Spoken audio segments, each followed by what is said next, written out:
Hey everybody, Tim here again, and I've got another insights and tips video for you today.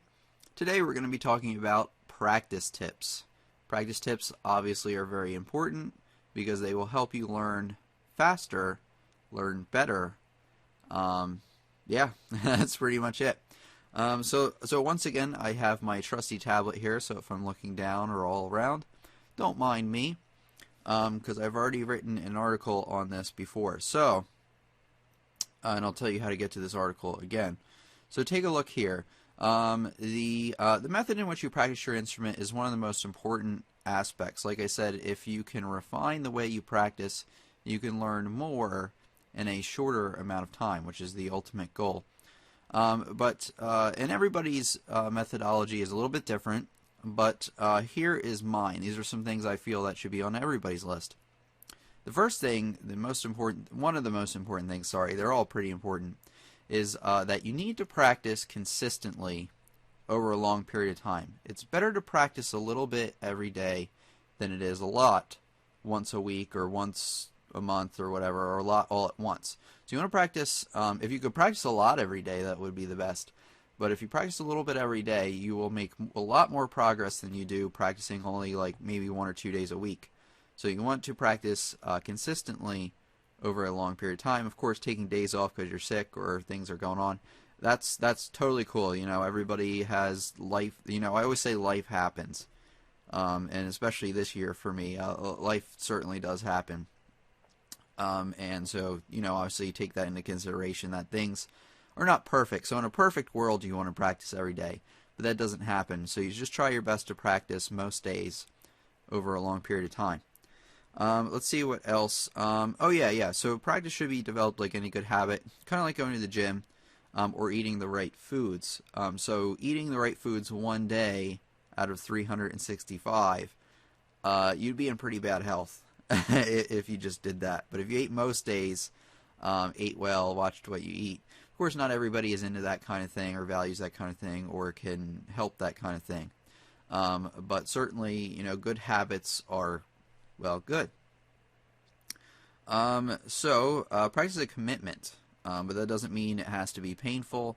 Some of us are better with commitments with others, but if you kind of just treat it like something you like to do, but still something you set for yourself every day, it's like brushing your teeth. Kind of, you know, you can go without brushing your teeth, but it's not going to work out for you or those around you too well. So it's kind of like a small commitment. It doesn't need to be, it depends on what your goals are, but it doesn't need to be painful by any means. Let's take a look at what else we have here. One of the great things is if you're consistent about your practice and you devote time to it, as you get better, you will find it easier to commit time to it.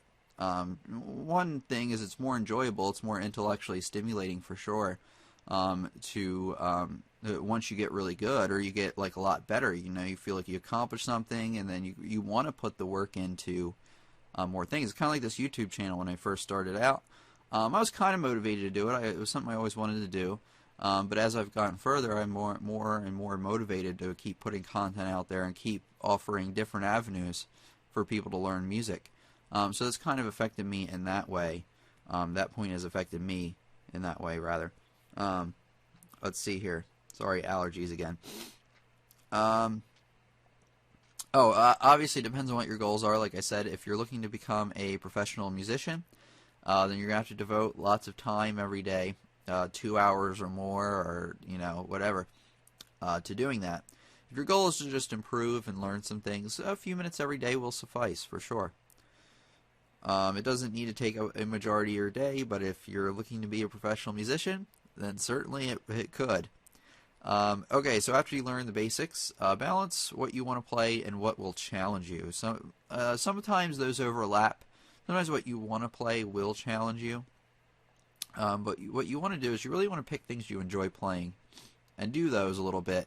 But that's not all you want to do, because if you do that all the time, you won't improve the way you should. So you want to look for things that not necessarily are the most interesting to you, but things that will challenge you. They're either more complicated or they have new things in them for you to learn. Always be looking out for those. But don't always do that either, or you'll lose interest. So it's always a balance between interest and learning. And often those overlap. If you can get those to overlap as much as possible, like you look for something challenging that has new stuff in it, and it's something you want to learn, that's excellent. Then you've done a good job at finding the right kind of materials for you.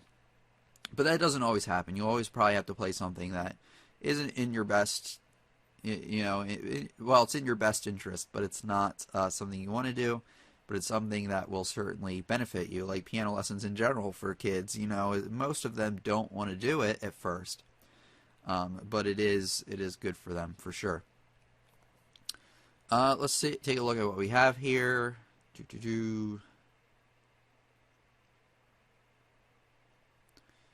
Oh, you always want to pick songs that are just out of your current reach. If you pick something too complicated, you'll get frustrated, you won't be able to do it, and that'll kind of set you back a bit. So you always want to look at something that's like, okay, I can do this, I'm going to have to put time into it, but I can do it. That's what you want to shoot for. Or some things you'll look at and you're like, I can't do this. But if you try it out for like a week, you're like, I'm making good progress on this. So you want to stick with that, and that's just out of your reach as well. That's great. And don't scare yourself. Don't look at things too often and say, oh, I just absolutely can't do that. Certain things there are out there that are above your level and certainly meet that criteria. But you just want to look for things a little bit out of your reach, and you want to try things that you think are too complicated sometimes. Sometimes you're right, and they are too complicated, but sometimes you might surprise yourself. In fact, a lot of times you'll surprise yourself. The human brain is a magnificent thing and capable of a lot in a lot of people. Well, I'll just leave it at that. Okay. Let me take a look here. Oh, when learning a new piece, you want to practice slowly. Practice slowly and repeat. And practice slowly and repeat. So what you want to do is when you're learning a new piece is you kind of want to get a general feel for it. You want to play through it. It depends on how long the piece, but say you're working on the first page to start out with. That logically makes sense. So you want to work on that first page, and then you want to go over like any trouble spots you're having, and you want to go slowly. Go slowly. I can't stress that enough, how slow. Slow, methodical practice is usually the very best. People tend to, especially when they're first learning, want to play full speed, so it sounds like something and it's really gratifying, but that will not help you in the long run. It may seem like it will, but it will not. I know it's a little boring to practice slowly, but you got to do it. And actually, you'd be surprised over a week say I cloned myself. And the clone practices something. We both learn the same sheet of music over a week, and the clone is a really weird example. I know you'll get lots of these in these videos. The clone practices really fast and tries to get it like right out of the gate. Doesn't even start slow. Just practices fast that page, and it just keeps playing over and over again. Doesn't isolate the problem areas. Isn't methodical about it. And then me, the non-clone. Right? I practice very slow, very methodically, and over a course of a week, I will be much further along, and it will be much more polished. Obviously, I cannot duplicate this example, but if you just have two different people, really, and you do the same thing, the person who practices slow and methodical over a week will have a lot more done. So the concept of faster is better or more is better isn't always the case with piano. You want to be very slow and methodical. I know I'm beating a dead horse here, but you want to be very slow and methodical with your practice. And when you're messing up an area, go over that area, go over that measure, go over that line a ton of times until you polish it off. And when you're practicing, of course, when you first learn a song, the first week or first couple days, start from the beginning. That makes the most sense. But as you go along, don't start from the beginning. Starting from the beginning after you've gotten a general grasp of a song is bad. Because the reason it's bad is that you will get really good at that beginning, and then the rest of it will be not quite as good. Like the middle won't be as good as the beginning, and then the end will be terrible or just will just be kind of mediocre at best. So what you want to do is as you learn a song, you want to start from the middle or start from the end and then kind of work your way backwards. Now, you don't want to play the notes backwards, but you want to say you read the last line of the piece, and then you read the line above it, and then you read the line above that, and then once you get the last page, you do that for the whole last page, and then you play the whole last page by itself, and then you do the same thing for the middle. What that will do is that will make your beginning, middle, and end all at the same level. You won't have an uneven mastery of the song. It's very important. Okay, so let me think about this.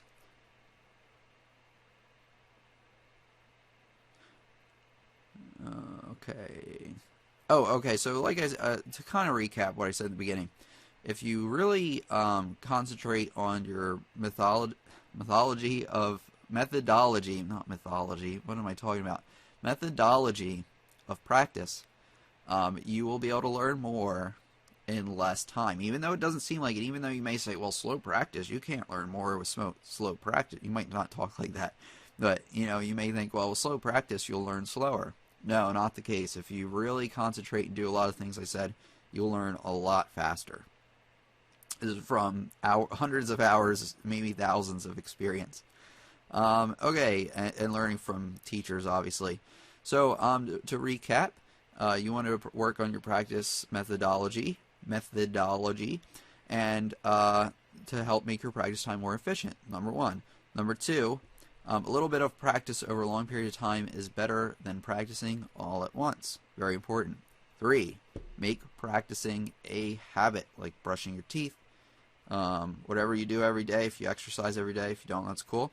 Or like eating the right foods, or any of the other examples I've put out there. When learning a new song, you want to start out playing hands separate, and then you want to put hands together very slowly. I don't think I talked about hands separate above. It is in the article, which I'll tell you how to get to, where things are outlined in a little bit more detail. It's basically the same thing, but it's a little more detail if you like reading. Or if you want to look at my other articles that I've written, because I've written quite a few now. Hopefully we'll write another one soon.